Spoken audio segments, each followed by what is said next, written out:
People of the Purple Butterfly here, otherwise known as People of 7 on Twitter and YouTube.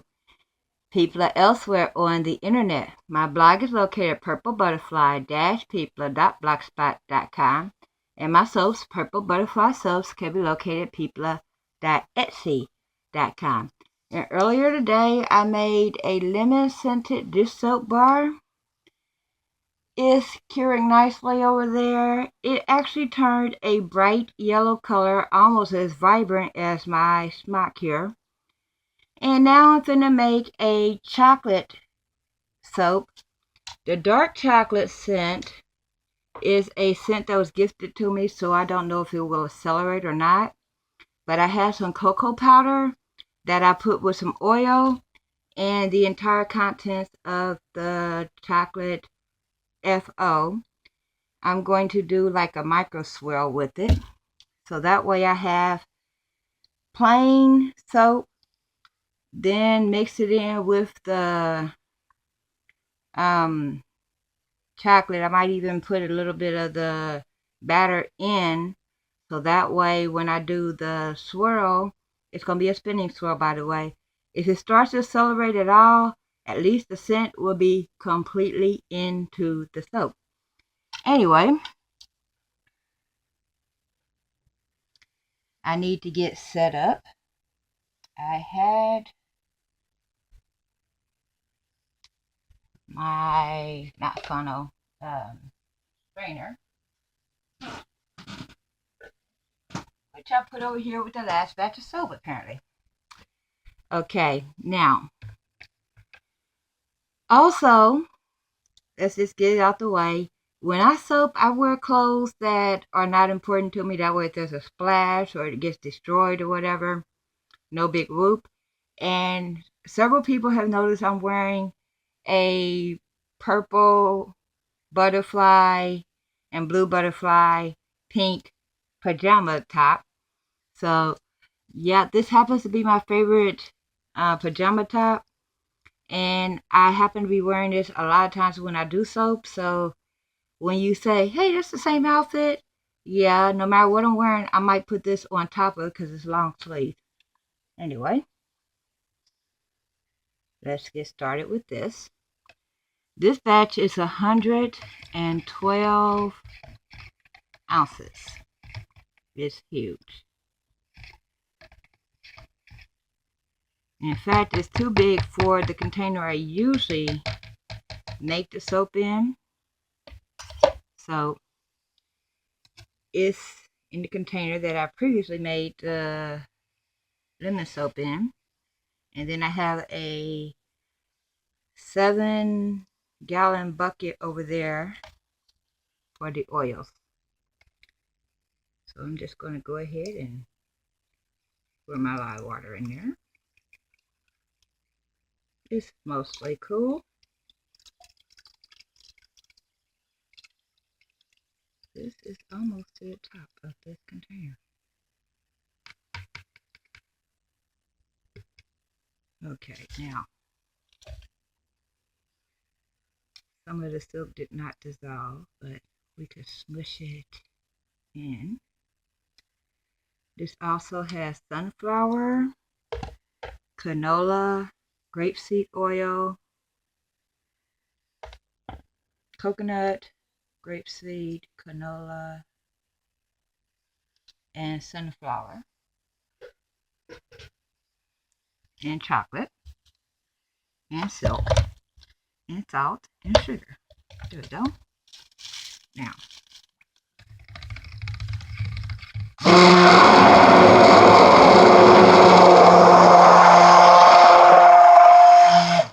I'm hoping for a slow acceleration, but I'm prepared for that. If it does accelerate, the fragrance is over there. The mode is right here.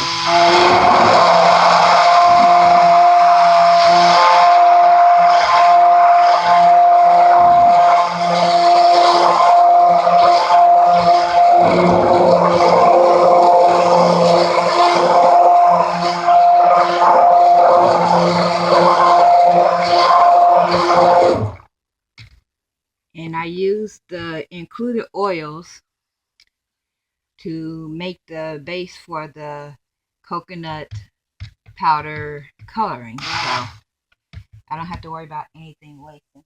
But what I do have to worry about, because I just thought about it, is overflow. In case there's extra, I need some place to put the extra. So I'm going to get this one out. Yeah. Let's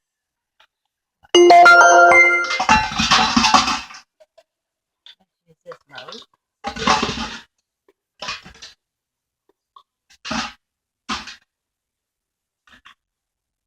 I had a few things stored in there, but this will be for the overflow if there is in fact an overflow.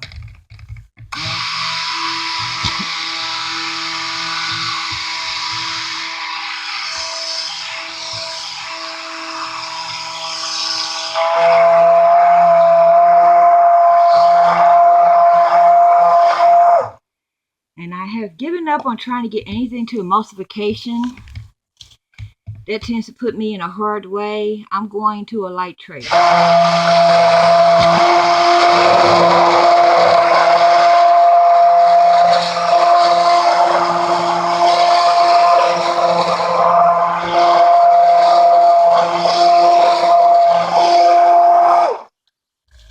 So this completely traced. I don't have to worry about a false indicator showing up later, which sometimes happens when you do an emulsified batch, especially a really large emulsified batch.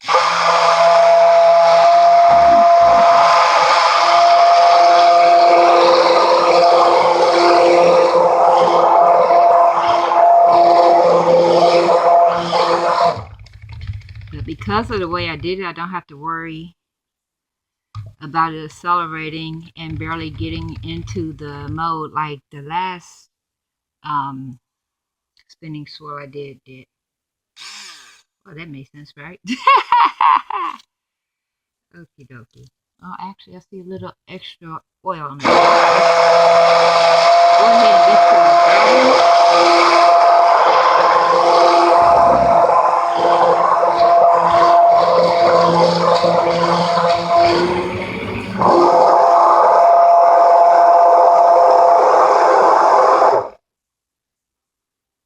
That's definitely a light trace.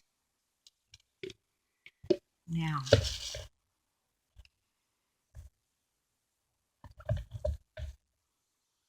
I'm going to go ahead and pour this.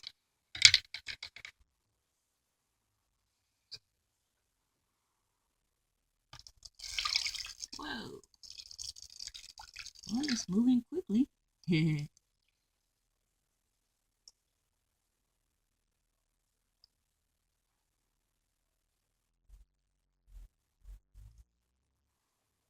And because that went so well, let's go ahead and just pour that in here. If it accelerates, I'm going to know immediately. Also put some glitter in there, just a little teeny bit. That glitter, what's this stuff called? Mica. It's called Diamond Dust Mica.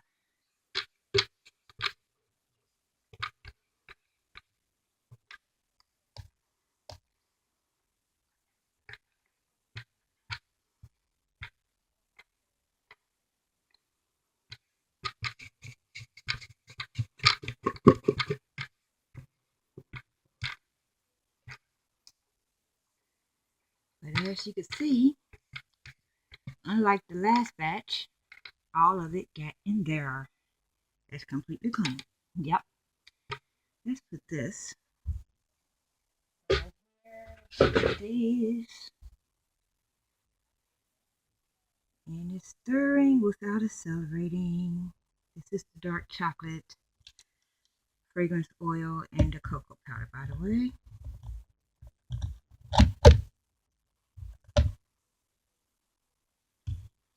And since that's not presenting me with any problems,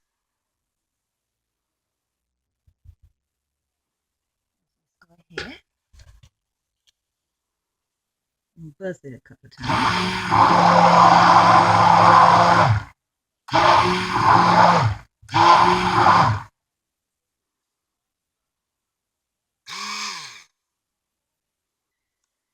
Then I'll pour it from high to low. Standard drop swirl format.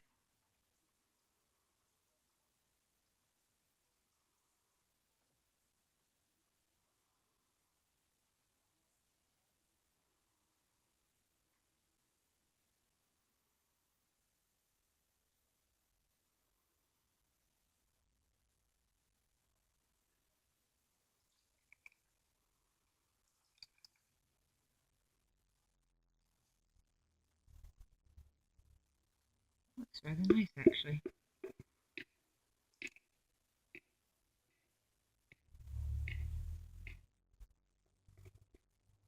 But since I had a whole lot of the oil in there, the oil will get reabsorbed into the batch instead of sitting on top, even if the color doesn't travel with it. At least that's the theory. Now I'm going to take my favorite skewer, chopstick, and I'm going to do a little teeny swirl.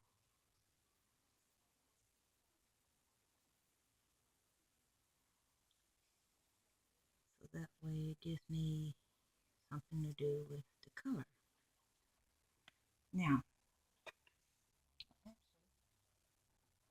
if we take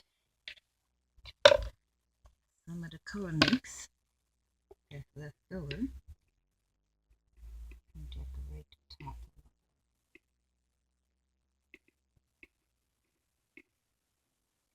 That way it has something that actually floats on the top.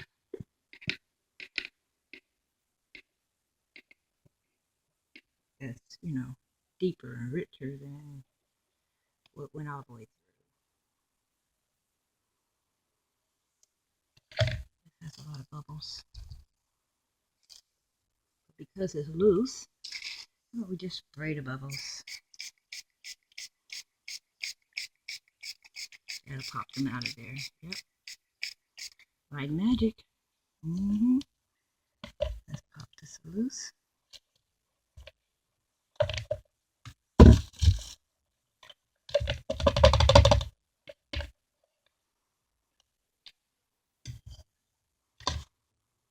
I don't like to waste anything.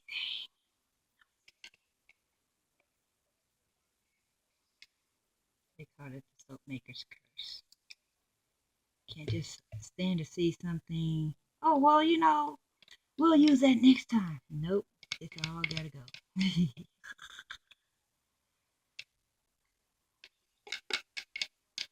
Actually, that's why we have spatulas. There you go.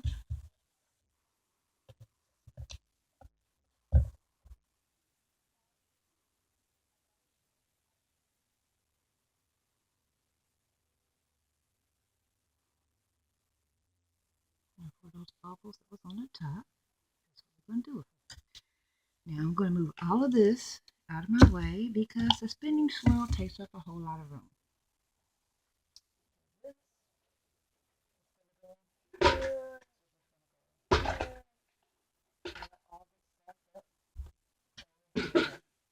Yeah. And then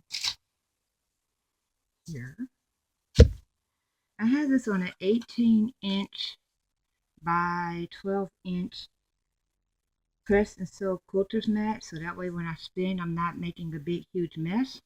However, that being said, I don't want it to, we'll say, get out of my control. So I don't want it to have it where it could splash or anything like that. But let's show you what we got so far. Hopefully, you can see. Oh, actually, I'll just pick it on up. Ta-da! That's what it's going to look like to start. And I'll show you what it's going to look like to finish.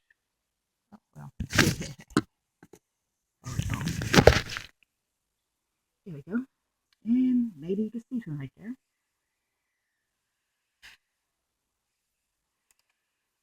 I am doing this slower than I did the last spinning swirl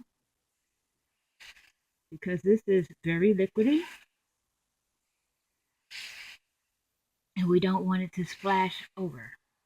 But we do want it to do the spin in the middle.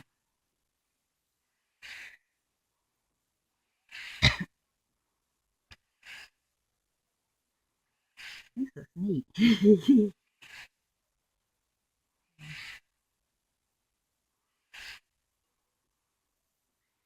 you see this? Okay. Looks like you can.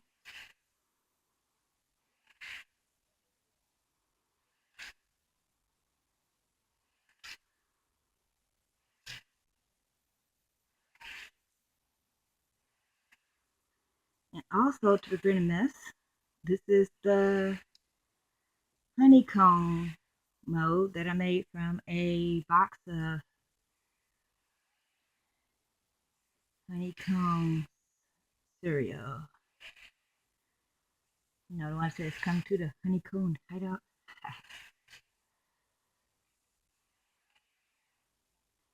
And basically I'm grabbing it at the corners. I figured that'll give me more support than trying to go through the middle here. Which is not rigid at all.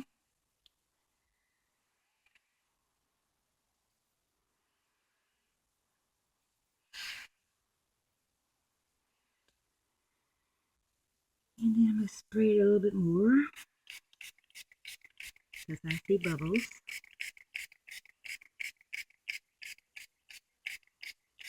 And alcohol kills bubbles.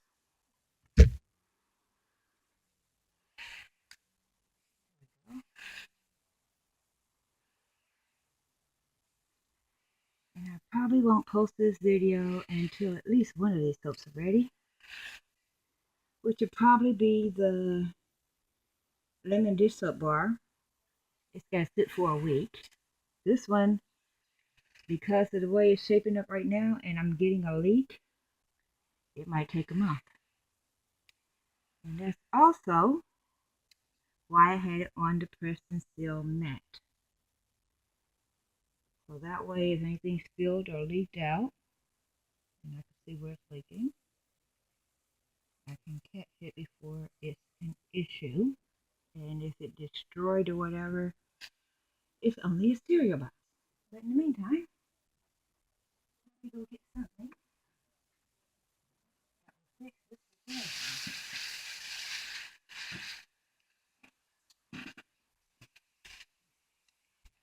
Yeah, back in the day, I was a brownie scout, y'all. And we were always, always, always prepared for anything and everything. For those that don't know what a brownie scout is, it's a Girl Scout.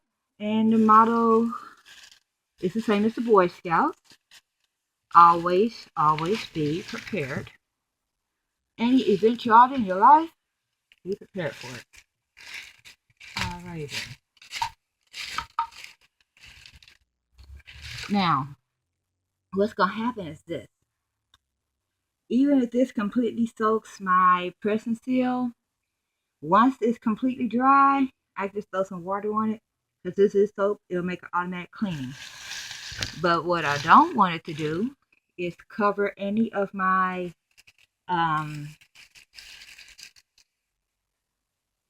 surface in my soap lab. Because with that being raw soap, we don't want any incidents where that's going to be an issue. Now, let's scoot this back over. Actually, I can lift this up so that way the top of my crock pot can hold that in place. Yeah. Now, let's push this as far back as we can. And then I'm going to continue on. As if nothing happened.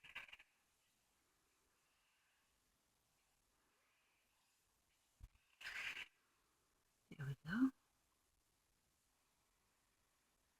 Whew. catastrophe averted. But just because I am me, I am going to finish this up the way I started.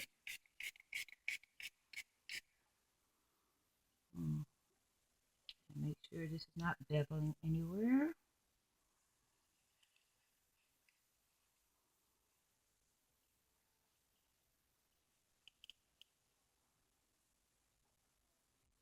Actually, there's a weak spot on this side.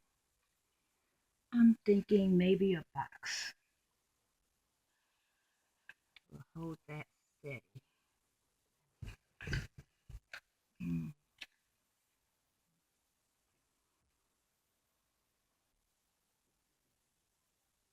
Well, I didn't have to worry about an overflow, did I? But that will provide stability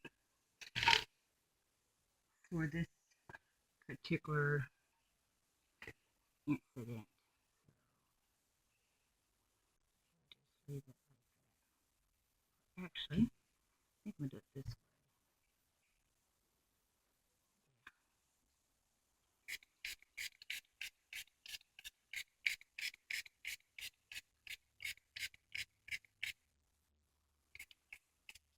And I am not going to gel it. I'm going to let it sit for about 2 hours. That way it can harden up a little bit, and then I'll consider gelling.